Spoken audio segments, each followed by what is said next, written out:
Guedel 24 News, merci de nous rejoindre pour cette nouvelle édition. Tout de suite, les titres de l'actualité. À la une ce soir, une autre journée sanglante dans la bande de Gaza. Au moins 26 civils palestiniens ont perdu la vie dans différentes régions de l'enclave au moment où des négociations indirectes entre l'entité sioniste et le Hamas sont attendues à Doha pour tenter de trouver un accord sur une trêve.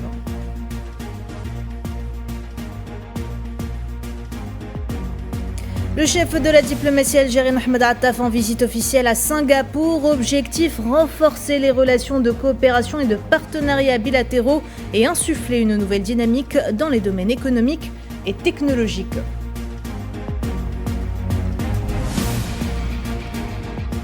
L'Observatoire sahraoui pour la surveillance des ressources naturelles et la protection de l'environnement dénonce l'implication de la société sioniste Neomed Energy dans des opérations illégales d'exploration pétrolière dans les eaux territoriales du Sahara occidental, mettant en garde contre le chevauchement dangereux entre les deux régimes d'occupation, le Maroc et l'entité sioniste.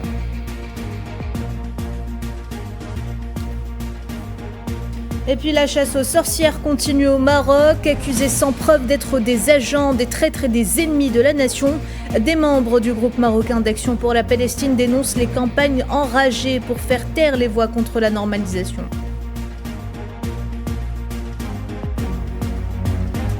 Et enfin, dans le dossier ukrainien, l'armée russe a annoncé ce dimanche que ses défenses aériennes avaient abattu 120 drones dans la nuit de samedi à dimanche. Moscou a d'ailleurs revendiqué la prise de deux nouvelles localités dans l'Est et le Nord-Est.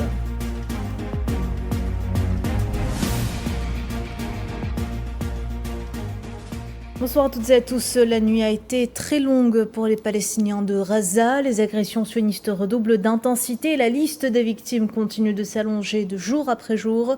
Le bilan de ce génocide s'est une nouvelle fois alourdi ce dimanche à 57 418 martyrs et 136 261 blessés. Selon les autorités palestiniennes de la santé, les corps de 80 civils, dont un nombre important d'enfants et 304 blessés, sont arrivés dans les hôpitaux de la bande uniquement au cours des dernières 24 heures.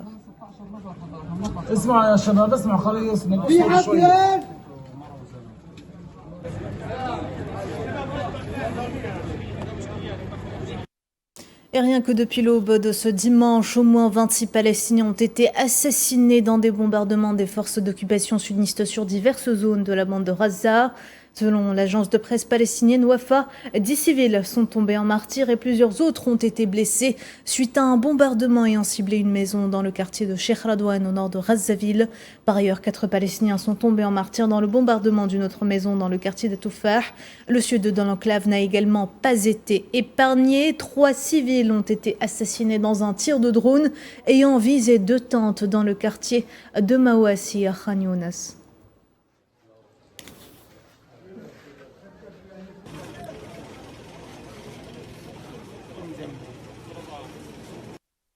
L'ensemble des habitations à Gaza ont été réduites en poussière depuis octobre 2023 et les rares bâtisses restant debout tombent les unes après les autres au fil du temps. Ce matin, il ne restait plus rien du quartier de Sheikh Radouane au nord de la ville, à part des ruines et des décombres sous lesquels sont ensevelis des dizaines de corps. Sohila Kilal. Sous la brèche d'un mur effondré, ces secouristes sont à pied d'œuvre pour extraire un corps sans vie. L'opération est délicate. Le nombre de personnes coincées sous les décombres est important et un affaissement peut se produire à n'importe quel moment. Les habitants tentent eux aussi de retrouver d'éventuels survivants ou des martyrs, mais face aux tonnes de béton empilées, la force des bras ne suffit malheureusement pas. Nous nous sommes réveillés au son d'une énorme explosion. Nous avons couru pour constater que la maison avait été touchée par une frappe et que les martyrs avaient été jetés dehors, y compris les femmes enceintes et les enfants qui dormaient chez eux.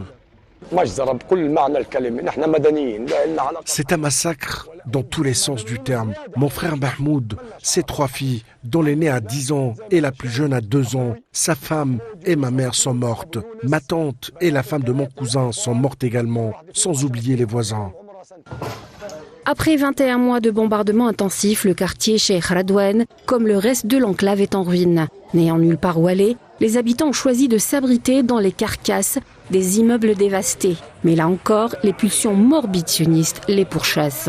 Fatigués, les Ghazaouis n'attendent qu'une seule chose, la fin définitive du carnage. Les frappes actuelles ressemblent à celles du début de la guerre. On ne peut pas parler de trêve tant que des gens meurent. Nous voulons une trêve qui mette fin à ce bain de sang. Nous ne voulons pas manger. Nous voulons juste arrêter ce bain de sang, ces enfants qui meurent. Dans 3 mois exactement, le génocide sioniste à Gaza bouclera sa 2e année. Un génocide d'une durée et d'une violence inouïe jamais inégalée. Un génocide durant lequel toutes les violations ont été permises, tolérées, voire même justifiées. Un génocide qui a fait tomber les masques de ceux qui ont de tout temps prôné le respect des droits de l'homme et qui se sont terrés dans un mutisme assourdissant dès qu'il a été question des enfants de Gaza. Le sinistre piège des forces sionistes consistant à cibler les Palestiniens attendant des aides humanitaires se poursuit entre les murs fictifs de la bande de Gaza assiégée. Le ministère palestinien de la Santé a révélé que le bilan des victimes des massacres de l'occupation près des centres de distribution d'aide s'élevait à 751 martyrs et plus de 4 931 blessés depuis que le mécanisme de distribution américano-sioniste a commencé. Le ministère a par ailleurs signalé l'arrivée des corps de 8 martyrs ainsi que plus de 40 blessés dans les hôpitaux au cours des dernières 24 heures après avoir été pris pour cible près des points de distribution.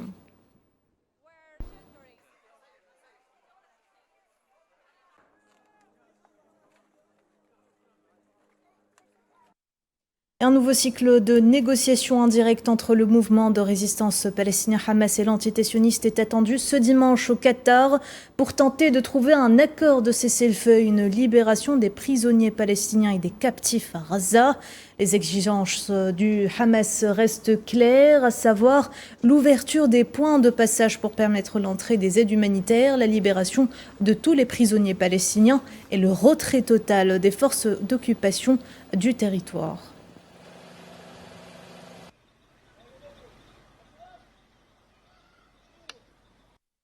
Et malgré les négociations en cours sur le terrain, vous l'aurez vu, les agressions sionistes ne font que s'intensifier.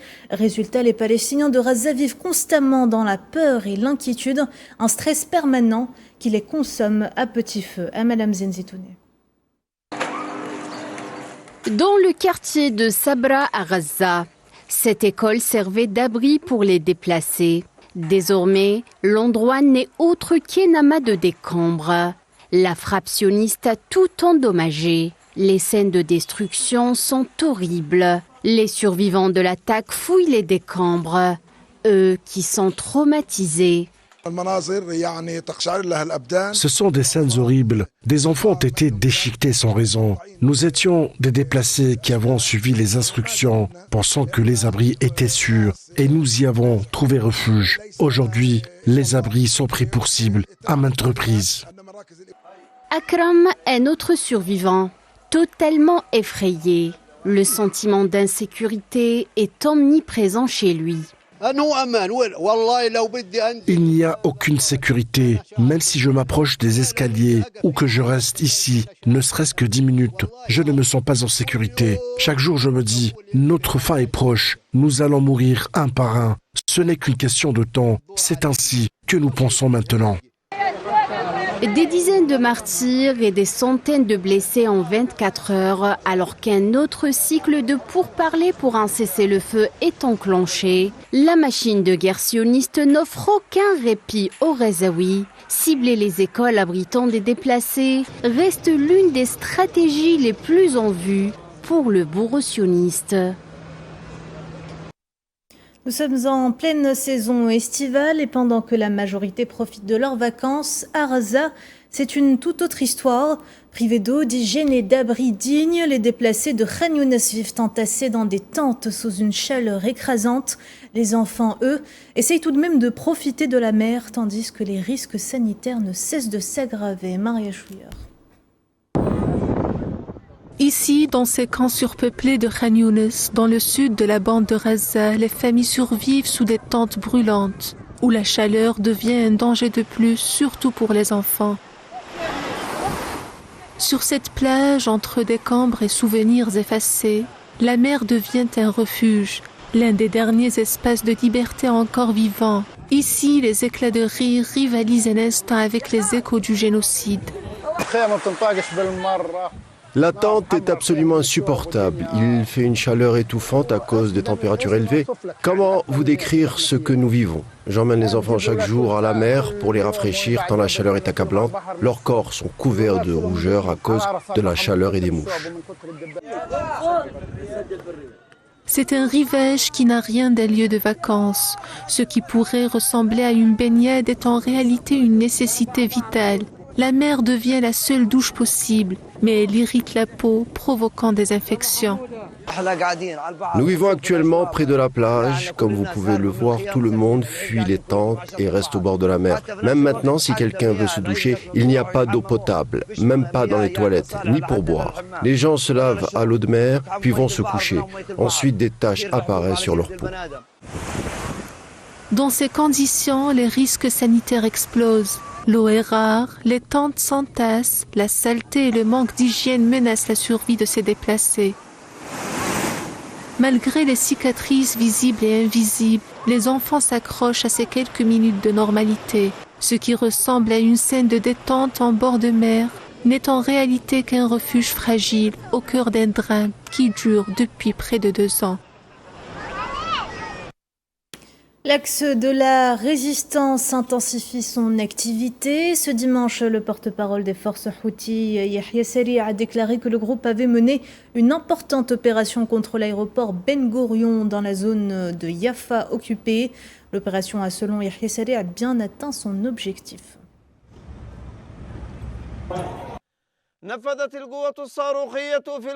Les forces armées yéménites ont mené une importante opération militaire contre l'aéroport de Lod dans la zone occupée de Yafa avec un missile balistique hypersonique de type Palestine 2. Par la grâce de Dieu, l'opération a atteint son objectif, forçant des millions de colons sionistes à fuir vers des abris et paralysant l'aéroport. Nos opérations de soutien se poursuivront jusqu'à la fin de l'agression contre Gaza et la levée du siège. Par la grâce de Dieu, nous sommes prêts à faire face à toute évolution de la situation dans les prochains jours. En Iran, 2 membres des gardiens de la révolution ont été tués ce dimanche à Khorramabad, dans l'ouest du pays, alors qu'ils nettoyaient la zone des explosifs laissés par l'agression criminelle du régime sioniste. C'est ce qu'a annoncé aujourd'hui l'agence de presse Tasnim.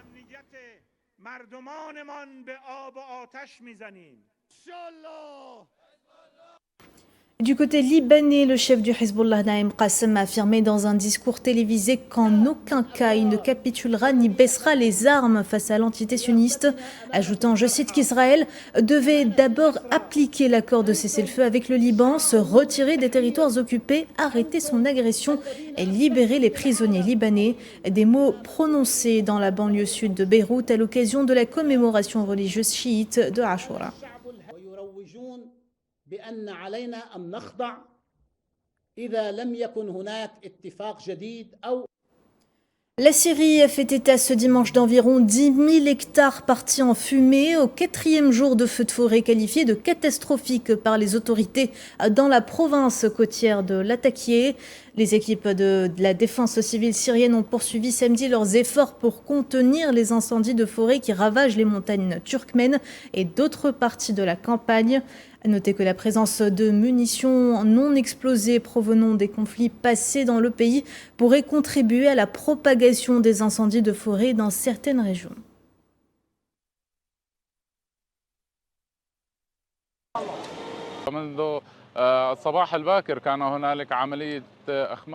Depuis le petit matin, les incendies étaient presque totalement éteints. Malheureusement, à mesure que la matinée avançait, la vitesse du vent a entraîné leur propagation et leur extension, provoquant l'embrasement de la végétation. Malheureusement, les incendies ont également atteint les habitations civiles et des terres agricoles. Aucun civil n'a été signalé lors de ces incendies, mais quelques blessés légers ont été signalés parmi les équipes de la protection civile. Un véhicule de la protection civile a également pris feu lors de la propagation des flammes. De plus, des bombes à fragmentation et des mines terrestres ont contribué à la propagation rapide des incendies. On a parlé tout à l'heure en titre chargé par le président de la République Abdelmajid Tebboune, le ministre d'État algérien, ministre des Affaires étrangères Ahmed Attaf est arrivé ce dimanche à Singapour pour une visite officielle. Objectif, renforcer les relations de coopération et de partenariat bilatéraux en leur insufflant une nouvelle dynamique, notamment dans les domaines économiques et technologiques. Dans le cadre de cette visite, Ahmed Attaf tiendra une séance de travail avec son homologue singapourien, en sus de rencontres bilatérales avec de hauts responsables de la République de Singapour.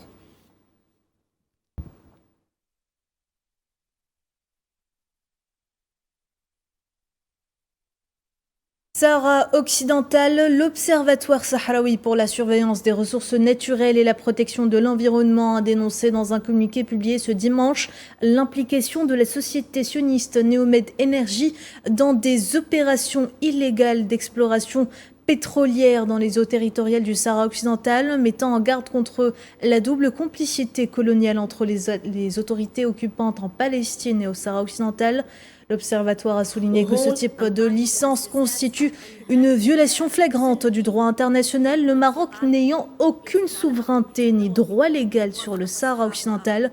Il a également souligné que toute exploitation des ressources naturelles n'est légale qu'avec le consentement du peuple sahraoui, représenté par le Front Polisario, conformément aux résolutions de l'ONU. Nous dénonçons l'implication de la société israélienne Neomed Energy dans des opérations illégales d'exploration pétrolière dans les eaux territoriales du Sahara occidental et nous mettons en garde contre le chevauchement dangereux entre les deux régimes d'occupation, à la fois en Palestine et au Sahara occidental. Nous exprimons notre profonde préoccupation concernant le rapport de la rapporteure spéciale des Nations Unies sur les droits de l'homme dans le territoire palestinien occupé, Francesca Albanese, qui indique que les autorités d'occupation marocaines ont accordé une licence illégale à Neomed Energy pour explorer le pétrole au large de la côte du territoire occupé. Ce type de licence est une violation flagrante du droit international, car le Maroc n'a aucune souveraineté ou juridiction sur le Sahara occidental. Nous soulignons que toute exploitation des ressources naturelles n'est légale qu'avec le consentement du peuple sahraoui, représenté par le Front Polisario, conformément aux résolutions de l'ONU, à l'avis consultatif de la Cour internationale de justice de 1975 et à la jurisprudence de la Cour européenne de justice.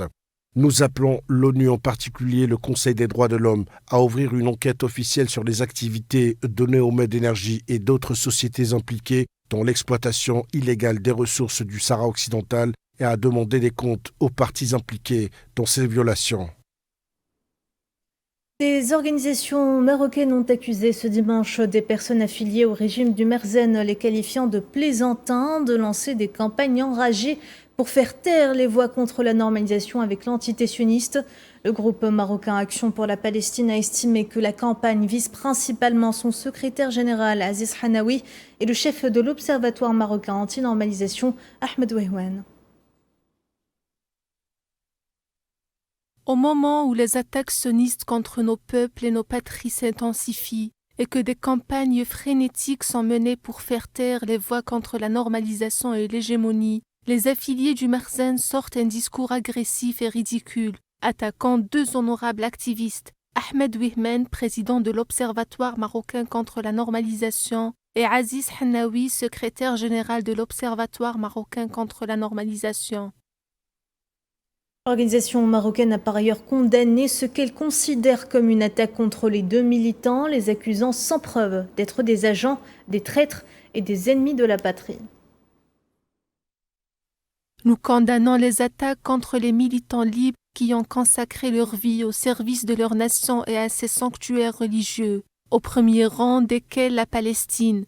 Nous mettons fermement en garde contre le danger du discours qui vise à les discréditer, et le discours incendié et affirmant que les accusés d'hostilité et de trahison de la patrie, de travailler pour l'Iran, d'appartenir aux chiites sont tout simplement absurdes, sans aucun argument, un mensonge, une machination et une fabrication.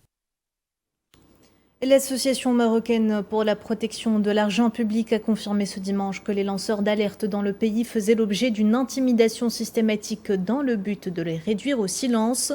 Dans un post sur son compte Facebook, Mohamed El-Ghaloussi, président de l'association, a dénoncé ce qu'il considère comme l'audace des acteurs de la corruption et du blanchiment d'argent à l'encontre de la société marocaine, ajoutant que les protecteurs des deniers publics ne seront jamais soumis aux menaces. Nous sommes aujourd'hui confrontés à un véritable paradoxe. Les personnes impliquées dans la corruption, le blanchiment d'argent et l'enrichissement illicite donnent des leçons aux gens. Ils osent même s'attaquer à la société et à ces organisations de défense des droits de l'homme qui sont profondément impliquées dans la corruption. Mais nous leur disons que vos méthodes ne nous intimideront pas et que nous ne nous soumettrons pas à la méthode des menaces et des plaintes et que nous ne vous permettrons pas d'empiéter sur la société. Situation en Libye, la représentante spéciale du secrétaire général des Nations Unies pour les affaires politiques, Stéphanie Khoury, a tenu dimanche des consultations publiques dans le nord-ouest de la Libye sur l'unification des institutions à la lumière de la crise multidimensionnelle que traverse le pays. Un communiqué de l'AMANUL a révélé que les discussions ont porté sur les propositions faites par le comité consultatif et sur le besoin urgent d'unifier les institutions et de promouvoir la réconciliation nationale. Les discussions se sont concentrées sur les propositions faites par le comité consultatif et sur le besoin urgent d'unifier les institutions à la lumière de la crise multidimensionnelle que traverse le pays. De nombreux participants ont appelé à une solution catégorique à la situation actuelle, notant la marginalisation continue de Bni Walid et le besoin de promouvoir la réconciliation nationale et la nécessité de promouvoir la réconciliation nationale. Dans ce contexte, les participants ont appelé à garantir la participation inclusive et effective des voix des différentes parties de la Libye au processus politique facilité par la mission de soutien des Nations Unies en Libye, ce qui est essentiel. Et ce drame en Égypte, un accident survenu samedi sur la rocade régionale de Amen Noufia a fait 9 morts et au moins 11 blessés, selon les rapports du ministère égyptien de la Santé. Les services d'urgence ont été dépêchés sur place et les blessés ont été transportés à l'hôpital spécialisé d'Al Bagour pour recevoir des soins médicaux urgents. Selon les rapports locaux, l'accident a été causé par un automobiliste roulant à grande vitesse.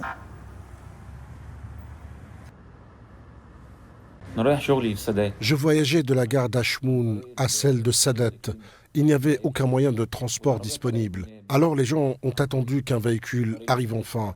Je suis monté à bord et me suis assis derrière le chauffeur. Il roulait vite au début et on lui a demandé sans cesse de ralentir. Il a obtempéré un moment, puis je me suis endormi et je me suis réveillé par terre. Voilà ce qui s'est passé. Conflit en Ukraine, le ministère russe de la Défense a annoncé ce dimanche que ses défenses aériennes avaient abattu 120 drones ukrainiens dans la nuit de samedi à dimanche. Les drones ont été abattus au-dessus de l'espace aérien des provinces du sud-ouest du pays et de la mer d'Azov. Toujours dans son rapport quotidien, le ministère russe de la Défense a affirmé que ses troupes avaient repris le contrôle de 2 nouvelles localités dans les régions de Donetsk et de Kharkiv. Les forces russes qui ont accéléré leur avancée sur le front ces 3 derniers mois après avoir repris en mars et en avril dans leur totalité les territoires occupés depuis l'été 2024 par les Ukrainiens dans la région russe frontalière de Koursk. Les températures battent des records en Europe et qui dit chaleur dit incendie. Un nouveau feu s'est déclaré vendredi en Grèce dans une zone périurbaine près d'Athènes, tandis que le risque de feu ailleurs s'avère très élevé en raison d'une hausse étendue des températures et des vents violents. Un incendie d'origine inconnue s'est produit sur la commune de Koropi à 30 km environ à l'est de la capitale grecque. Quelques 800 personnes ont été évacuées selon les autorités.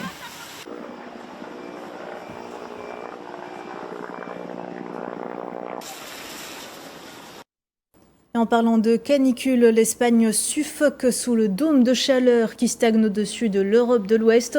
Des pics inédits ont été enregistrés à Grenade en Andalousie, dans le sud du pays. Cet épisode caniculaire qualifié de précoce par l'agence météorologique espagnole devrait d'ailleurs continuer de sévir cette semaine, principalement dans le centre et le nord-est de la péninsule.